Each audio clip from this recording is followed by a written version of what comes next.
여러분 안녕하십니까? 국민대변인 신동욱입니다. 지금 저희 당이 단일화 문제를 두고 진통이 이어지고 있습니다. 그러나 단일화가 어디 쉽겠습니까? 대통령 선거를 둘러싼 단일화라고 하는 것은 언제나 극심한 진통과 또 물밑 협상이 있었고 그 결과 단일화가 이루어지기도 하고 또 중도에서 안 되기도 하고 이런 경우가 많았습니다. 그러나 이번에는 조금 저희가 안타깝게 생각하는 건 경우가 좀 다르기 때문에 그렇습니다. 저희가 대통령 탄핵이라는 매우 위급한, 그래서 저희 진영 전체에 큰 위기가 닥쳐온 이런 상황에서 치르는 대선이기 때문에 정말로 이번 대선에서 다시 이긴다는 것은 정말 낙타가 바늘구멍을 들어가는 것처럼 어렵다라고 저희가 판단하고 있기 때문에 꼭 이재명 민주당 후보가 대통령이 돼서는 안 된다라고 생각하는 모든 세력이 하나로 뭉쳐서 이번 대선을 치러야 한다. 그런 점의 단일화였기 때문에 저희 경선에서도 이 단일화 문제가 굉장히 큰 논란과 화제가 됐었죠. 지금 저희 최종 후보가 된 김문수 후보님 같은 경우는 가장 단일화 문제에 대해서, 물론 지금 이 시점에서의 단일화는 대선 출마를 선언한 한덕수 전 총리와의 단일화를 말하는 것입니다. 김문수 후보께서 가장 적극적으로 단일화를 하겠다고 공언을 하셨기 때문에 저희는 경선이 끝나면 적어도 후보 등록 5월 10일 이전에 단일화가 매듭지어질 것으로 생각하는 분들이 굉장히 많았고 저희 당의 기본적인 입장이기도 했습니다. 그런데 여러 가지 시기와 절차의 문제를 둘러싸고 양측의 입장 차이가 있어서 매우 유감스럽습니다. 그리고 국민 여러분들, 지지자분들께도 죄송스럽다는 말씀을 먼저 드리겠습니다. 저희가 왜 이렇게 이번 대선을 엄중하게 생각을 하느냐.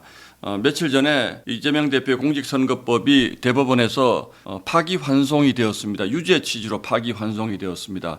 1심에서 징역의 집행유예형이 나왔는데 이걸 2심 재판부가 무죄로 선고한 것에 대해서 대법원이 매우 엄중하게 아니다, 죄가 있다, 이재명은 공직선거법상 허위사실 유포에 죄가 있다 이렇게 얘기했기 때문에 만약에 대선 전에 최종 확정심이 나면 이재명 후보는 후보로서의 자격이 상실되는 것이기 때문에 이런 사람, 이것만 그런 것은 아니죠. 여러 가지 재판을 받고 있어서 이런 재판을 받고 있는 사람이 대한민국의 대통령이 되는 것에 대해서는 저희가 결코 용납할 수 없다 이렇게 생각을 하고 있는 것이죠. 최근 나온 오늘 발표된 한 여론조사를 보면 이번 이재명 후보 공직선거법 사건 유죄 취지 파기환송이 잘된 판결이라는 응답이 46%고 잘못된 판결이라는 응답이 42%였습니다. 물론 진영으로 이렇게 아주 격렬하게 나누어져 있는 상태에서 잘된 판결이다, 그러니까 대법원이 잘했다라고 응답하시는 분이 더 많았다는 것은 상당히 의미가 있는 일이죠. 지금 대선 후보 경쟁력을 보면 이재명 대표가 상당히 다른 후보들을 압도하는 이런 상황에서 그럼에도 불구하고 대법원의 판단이 맞다 이렇게 얘기했다는 것에 대해서는 의미가 있는 여론조사고, 그렇기 때문에 저희가 반드시 단일화를 성사시켜서 이번 대선에서 이재명 대표를 대통령이 되지 못하게 해야 된다, 이제 이런 생각을 하게 되는 것입니다. 그것과 관련된 여론조사 항목도 있는데 다자 대결에서는 거의 2배 차이로 이재명 후보가 압도적으로 앞서는데 후보 단일화가 되면 그 차이가 상당히 좁혀집니다. 그래서 후보 단일화만 된다면 저희가 한번 해볼 만하다라는 이런 결과인데 단일화가 아직까지 진척이 없어서 안타까운 상황입니다. 지금 민주당은 어쨌든 이재명 대표의 사법 리스크 문제가 이번 대선에 가장 중요한 문제로 떠오르니까 이 사법부를 지금 엄청나게 압박을 하고 있습니다. 지금 5월 달에 쏟아낸 사법부 견제 법안만 해도 한번 좀 살펴보도록 하겠습니다. 법원 조직법을 개정해서 현행 14명인 대법관을 30명으로 늘리겠다. 그래서 자기 편을 많이 늘리겠다. 이런 법을 냈고요. 대표적으로 형사소송법 개정안을 내서 대통령 임기 중에는 모든 공판 절차가 정지된다. 그러니까 일단 6월 3일 날 대통령이 되면 지금 이재명 후보가 받고 있는 모든 재판은 대통령 재임 기간 중에 정지가 되는 겁니다. 그러니까 사실상 이재명 무죄 만들기 법이죠. 그리고 공직선거법 개정안 5월 2일 날 냈습니다. 허위사실 구성, 공표, 구성 요건을 재규정한다. 그러니까 지금 이재명 대표에게 문제가 된 이 허위사실이 죄가 아닌 걸로 만들겠다는 법이고요. 형법 개정안, 법리를 왜곡하거나 사실을 조작한 판검사를 법 왜곡죄로 처벌한다. 그러니까 판사가 판단을 했는데 이게 좀 법리를 좀 잘못 왜곡해서 적용한 것 같아. 이런 판단에 대해서 판사나 검사를 처벌할 수 있는 법입니다. 뭐 그런 논리로 하자면 지난번에 정말 유명한 이재명 대표 공직선거법 위반 항소심 판결 정말 이상하다라고 전 국민이 얘기하지 않았습니까? 이런 판사들이 처벌받을 수 있다는 점에서는 저희도 환영할 만한 법이긴 합니다만, 그러나 이렇게 되면 세상이 어떻게 되겠습니까? 심판을 처벌하는 법을 만들자는 것 아닙니까? 경기에서 심판이 어떤 결론을 냈는데 본인들 마음에 들지 않으면 그 심판을 처벌하는 법을 만들겠다는 것은 이 민주주의 체제, 사법부를 존중하는 삼권 분리에 기반한 민주주의 체제를 정면으로 거부하는 겁니다. 이런 법을 이렇게 막 내고 있습니다. 그리고 헌법재판소법 개정안도 나와 지금 준비 중이라고 하는데 대법원 판결에 헌법 소원제를 허용해서 사심제를 만들겠다는 거예요. 그러니까 대법원 판결이 마음에 들지 않으면 헌법 소원까지 갈 수 있게 해서 사심제를 만들자. 그러니까 만약에 이재명 대표가 대법원에서 최종 확정 판결을 받더라도 헌법 소원이라는 한 단계를 하나 더 만들어서 헌법재판소가 결론을 내게 만들자, 이런 법까지 만들고 있습니다. 이 법들이 뭐 하나하나 따져봐도 이건 말도 안 되는 법이라는 것도 분명하지만 결론적으로 보면 전부 다 이재명 한 사람을 위한 법이라는 거예요. 그러니까 도대체 민주당이라는 정치 집단이 국회에 3분의 2 가까운 의석을 가지고 있는 대한민국의 대표 정당이 한 사람을 위한 법을 이렇게 경쟁적으로 내놓고 있습니다. 이게 정상적인 세상입니까?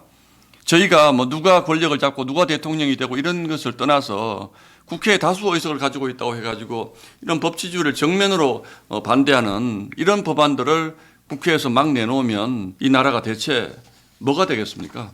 그런 점에서 민주당의 사법부 압박은 지금 해도 너무하는 것이다. 도로 지나친 것이다. 저희가 국회에서 이런 것들을 막는 것이 마땅합니다만 이걸 국회에서 다 막기가 너무 어려운 형편이기 때문에 저희가 지금 막아도 못 막지 않습니까? 그래서 저희 당의 대통령이 윤석열 대통령이 있을 때는 거부권을 행사하고 그 거부권 행사된 법안이 돌아오면 저희가 3분의 1 의석으로 108석으로 막아왔는데 이제는 행정부까지 민주당이 가져가면 이재명 후보가 대통령이 되면 이제 이런 법들 그냥 다 통과되는 겁니다. 그러면 이 나라는 그야말로 무법천지가 되는 거죠. 무법천지. 이런 나라에서 여러분들이 사셔야 할지도 모릅니다. 그래서 저희가 반드시 이번 대선에서 이겨야 하고 단일화를 성사시켜야 하는데 현실적인 문제가 이렇습니다. 저는 저희가 당 후보로 뽑은 김문수 후보 참 훌륭한 분이라고 생각을 합니다. 너무나 이제는 많은 국민분들께서도 알고 계시다시피 이분의 삶의 흔적이라는 것이 정말 대한민국 근대사의 굴곡, 명암과 그 궤를 같이 하는 분이고 또 젊은 시절에 노동운동으로서 대한민국 사회를 정말 똑바른 길로 가게 하기 위해서 정말 자기 몸을 그냥 던져서 살아온 그런 분입니다. 뭐 재산이 있습니까? 아니면 뭐 잘못한 것이 있습니까? 저는 이분의 삶을 부정하는 대한민국 국민은 없을 것이라고 생각을 합니다. 그런 점에서 정상적인 상황이라면 저희 보수정당 국민의힘이 너무나 자랑스럽게 선출한 대통령 후보다. 민주당의 이재명과는 비교할 수 없는 장점을 많이 가지신 분이다라고 저는 단연코 생각을 합니다. 그래서 시간이 이제 며칠 남지 않았습니다만 지금으로서는 여러 가지 시기라든지 또는 방법이라든지 이런 부분에 대해서 진통이 있습니다만 어떤 희생을 치르더라도 어떤 양보를 하더라도 저희는 반드시 단일화를 이루어서 이재명 대표와 싸워야 되는 뭐 이런 엄중한 순간에 있다는 것을 여러분들께 말씀드리고 그것을 위해서 저희 국회의원 전원 그리고 당 지도부 그리고 저희 원외 당협위원장 이 모든 분들이 애를 쓰고 있습니다. 이 과정에서 생기는 오해나 이런 것들은 더 큰 대의 명분이 얻어질 때 우리가 함께 손잡고 다 함께 갈 수 있을 것이라고 저는 생각을 하고 이제 오늘이 5월 6일입니다. 5월 10일, 11일 이 후보 등록이 이루어지는데 10일, 11일이 지나가면 만약에 한덕수 후보께서 무소속으로 후보 등록을 하게 되면 저희 당과 무소속 후보의 후보 단일화를 해야 되기 때문에 그 다음에 많은 현실적인 문제들이 생깁니다. 그렇기 때문에 반드시 5월 10일 후보 등록 전에는 단일화를 해야 된다는 것이 저희의 입장이고 또 많은 국민들이 그렇게 생각을 하셨고 김문수 후보 역시 지난 경선 과정에서 경선이 끝나고 나서 경선에서 이기게 되면 한덕수 후보와 즉시 단일화 협상에 착수하겠다 이런 말씀을 하셨기 때문에 단일화를 하겠다는 큰 정신은 가지고 있다라고 저는 믿고 있습니다. 그것이 국민들이 또 바라는 점이기도 하기 때문에 저희가 이 단일화를 반드시 성사시켜서 법을 무시하는 이재명 세력 반드시 이번 대선에서 응징하도록 하겠습니다. 여러분 많이 도와주십시오. 고맙습니다.